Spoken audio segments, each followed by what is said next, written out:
just overeager. I love being up here so much. I just can't wait. Just can't wait. Oh my gosh. What do you call a turkey the day after Thanksgiving?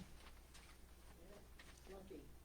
That's it. You know this, Lucky. Either she knows this or she's a comedian herself. Lucky. You call him Lucky. How did the peas feel when they heard everybody preferred the potatoes? Green with envy. Okay. So I wanted to start off with a Christmas song because Thanksgiving's done. Now we can look ahead till Christmas. I feel like Christmas almost started before Halloween, you know, the way the stores have it and everything. So I kind of didn't look at it. But now it's like, okay, let's embrace it. Christmas is coming, baby. And Vito and I wrote this song called All About the Time We Take. And it's our first Christmas song together, our only Christmas song together so far. But yeah, check it out. It's streaming everywhere. It's on YouTube, on my channel and stuff too. So anyhow. So topic today is eyes wide open. And to me, this is kind of a dichotomy a little bit because sometimes we see better with our eyes shut. Like in meditation, right? We get more clarity in everything. Let's do this little exercise just for a second, okay? Everybody close your eyes just for 1 second. Okay, now point to yourself. Okay. Now, still stay pointing to yourself, but everybody open your eyes and look around the room. Every single person pointed to their heart. Every single person pointed to their heart. We didn't say, oh, here I am. Here I am. We're not in our head. Our soul is in our heart. In fact, in Vedanta, one of the things they say is the soul is about the size as the tip part of your thumb. But you can't see it. It's just energy. But it's located in the heart center. And then I heard this other guy, another Swami who's on Instagram, where he gets so many great spiritual messages. If you follow the right people, I'm telling you, this could be an amazing tool. And he said that the sages said that the soul is as big as if you pluck one strand of hair and then you cut off just the tip that was in your head. And then you divide that piece into 1,000 pieces. And then you take one of those pieces and divide it into 1,000 pieces. That's how big the soul is. And it's located in the heart. I think everybody understands we think better with our heart. And scientists have actually proven this too. And I've talked about this guy before, Paul Pearsall. He wrote a book called The Heart's Code. And he studied for the government how to think with your heart. Yeah, it was amazing. I met this guy in Hawaii at a writer's conference. And I showed him my books, and he actually gave me a quote for one of the books. But they would do like remote viewing type of things. They would train soldiers how to see what was going on behind enemy lines. They would train them by giving them coordinates on a map and say, what do you see here?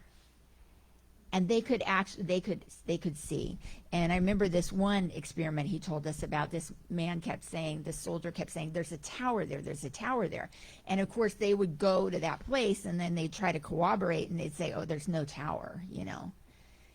And then they said, wait a second, let's look further. And they went back in the history books and the archives and they said there was a tower there. There was back in the 1930s or something. Not now, but there was. So it's interesting. And a lot of times when we think of seeing, we think we're seeing what's not there, but it's there. We just don't see it with our physical eyes. When we do that, we're being a visionary. How many great people throughout history have we heard of that are visionaries? Like Einstein. A lot of people called Barack Obama a visionary because he could see what wasn't here now, but he could see what was possible. He could see the potential. And that makes a really good leader. When you can lead somebody towards something that they can't even see with their human eyes, but he could see it with his heart. Vivekananda always said, be a seer, not a seeker. A lot of times, what are we seeking? We're seeking things we don't know what we're seeking. It's hidden. But it's not hidden if we could just see it. So that's the idea, is we want to see with our heart. A lot of times, why do we not see things? A lot of times we see things because it's covered up by Maya. Maya is illusion or delusion, right? It's covered up. We need to lift that veil and see. But there's another part of Maya called upadi. This is something new to us, okay, new to us here, but the Vedic rishis always talked about upadi. Upadi is what causes us to see the differences where there are none. We see differences, right? We categorize things. Even though those two chairs look identical, we can say there's a difference between that chair and that chair because that one's there and that one's there. Or that one has a stain on it and that one doesn't. Or that one has a scratch on it and that one, you know what I mean? We train ourselves to see differences. And that can get us into trouble because Vedanta says our essential principle in Vedanta is seeing the one appearing as the many. And this is something Ernest Holmes taught all the time, too. He said, we believe that all people are individualizations of the one spirit. So how do we train ourselves to see all this, right? Okay, so think of it this way. We sometimes think that this space in this room is different than that space in that room is different space in that room, right? But imagine you're in a restaurant, and this has probably happened to all of you, and here's the smoking section, and here's the non-smoking section. If you're in the non-smoking section, you know there's no difference between the two spaces. And that's how it is with spirit. It feels like a different space here than it does in the Ukraine because it's so far away, but there's no difference. So the people suffering there and in Gaza and everything are the same people as are sitting right here in this room. And I think that's what touches Pam so much, is she has that empathy. She can relate, to the parents and the loved ones and the people who have suffered so much and gone through so much trouble. We're all the same. The space is all the same. There's no time. There's no age. There's no gender. There's no anything. We're all the same. That little soul is part of the one that we all are. So how do we get this divine eye? How do we get it? Well, let's see. Arjuna asked this to Krishna when he was on the battlefield. Krishna was lecturing him. Arjuna was like, I don't want to fight. I don't understand. I don't get it. War is wrong. I don't want to kill my friends. He's lecturing. He doesn't get it. So Arjuna says, can you please just give me a divine eye so that I can see? So Krishna says, okay, I will. and he gave him that divine eye so he could see the one amongst the many, so that he could see the whole universe within Krishna himself. And he could see that there was no time, no space. But how do we get it? Because, is Krishna just going to come down and say, here's your divine eye? Well, maybe, if that's what we're praying for. Through intelligence and also through the heart. It's the combination. Through knowing, which is in Vedanta, hearing things, integrating things, and then practicing things. Those three things. Manana, sadhana, nididhyasana. So practice. So we can read the Bible, or we can read Ernest Holmes' book, or we can read the Gita, take it in, how does it apply to my life, and now go practice some of those things. That's how we do it. It takes both the intellectual processing of what's right and good and true, and the emotional connection to it, the feeling of it. In nature, we see this all the time. Nature has this wisdom that we seem to have forgotten, but we're a part of nature. We're all a part of nature. Birds don't learn how to sing, they just sing. They don't learn how to fly, they just fly. Fish don't learn how to swim, they just do. We grow into it. We need to stretch ourselves. We need to understand that we're spiritual beings first, and that being a spiritual person is a part of being a human being, and that this body can be used as a tool for good.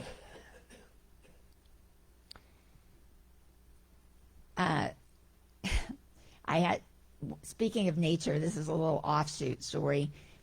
We have these 3 squirrels that we released into our backyard.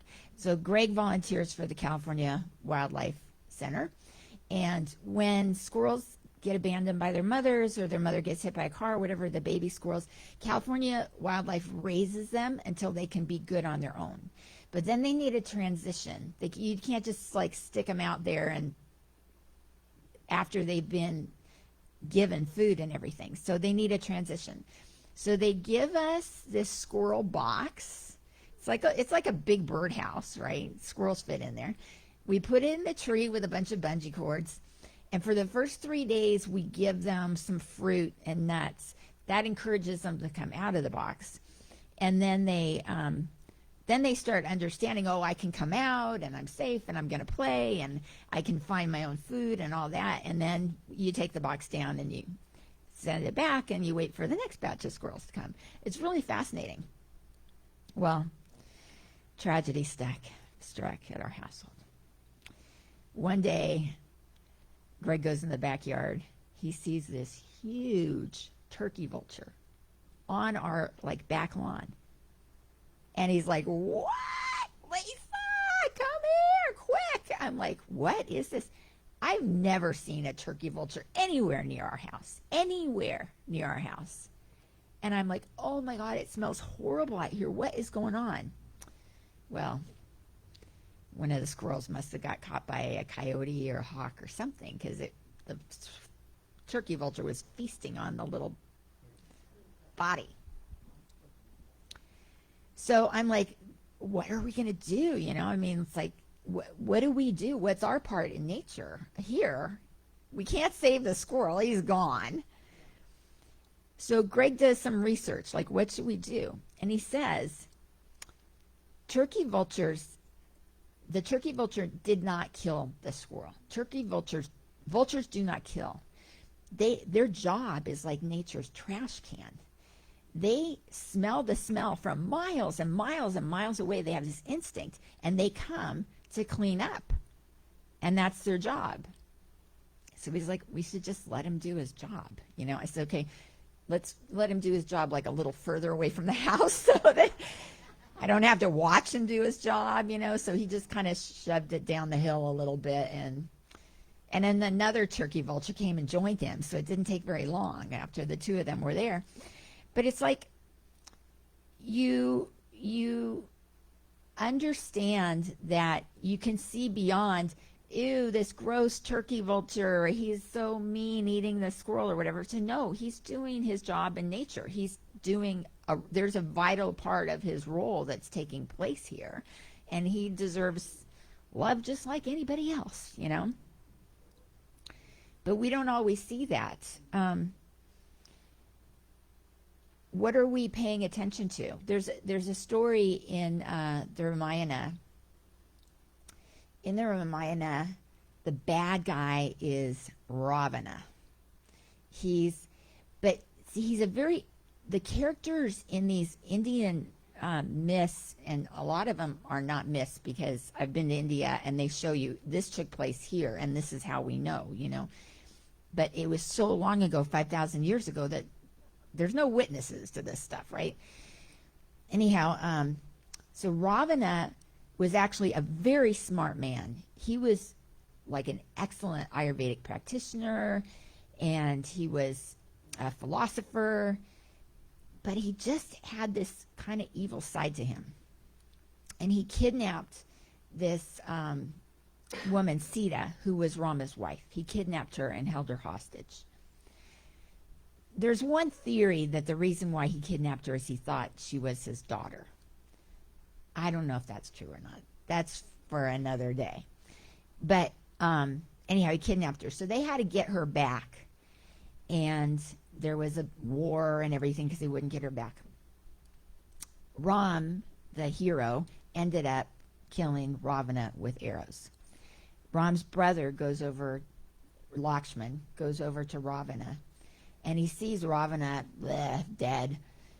And he looks at him and he's like, oh my gosh, his bones are full of holes. He's like, Rama, you must be such an archer that you could shoot those arrows enough to pierce his bones. There's holes all over his bones. And Rama says, those holes aren't from my arrows. Those holes came from his grief. When Ravana's son died, he felt so much grief from losing his sons that it affected him and cut deep into his bone. And this is what resulted. So we need to look at people with wide open eyes, seeing behind any anger or fear or supposed evil or whatever, to say there is a wounded soul in there. There is some kind of a wound there. And people are essentially human, and people still have a soul, no matter how evil they appear to be. So we have to say, what are we paying attention to? What are we forgetting? We're forgetting this. We're forgetting our soul, which is everybody else's soul. We forget. And there's another story in Vedanta called the 10th man. So these 10 guys had to swim across a river to get to where they were going. And the river was raging at this point. It was treacherous to get across the river. So they said, okay, there's 10 of us. When we get to the other side of the river, we're going to count and make sure we have everyone, okay? So everybody just do your best, swim your best. When you get to the other side, we're going to count. So they get over to the other side. The guy goes, okay, I'm the first one over. I'm going to start counting. He goes, 1, 2, 3, 4, 5, 6, 7, 8, 9. We're missing someone. Oh no, who's missing? Everybody's looking around. I don't know who's missing. Next guy goes, okay, well, I'm going to count. 1, 2, 3, 4, 5, 6, 7, 8. Somebody's missing. There's only 9 people. There's only 9 people. They start panicking and panicking. Who's missing? Who's missing? They can't figure it out. They can't figure it out. Finally, a sage comes walking by and says, you guys, you're forgetting. 10. Include yourself in that 10. Look at yourself. That's where you always need to start. One, this soul, every soul. They say, the road to success is paved with good intentions. The road of success is paved with things that take our attention away. We're going down the road of success. We have this goal. That's our intention. We're going. But what are we paying attention to? Are we paying attention to our goal? Are we paying attention to the video arcade, the shopping mall, the restaurant? Are we going to park and hang out there for a little while? Are we going to park and hang out there for a little while? It takes both intention and attention to get to where we're going. So that's another part of seeing. What are we seeing with our eyes, and what are we seeing with our divine eye? We got to keep practicing. We want to place our attention on what we want to grow. We want to place our attention on what we want to have. I remember in driver's ed, and you guys probably all took driver's ed too, right?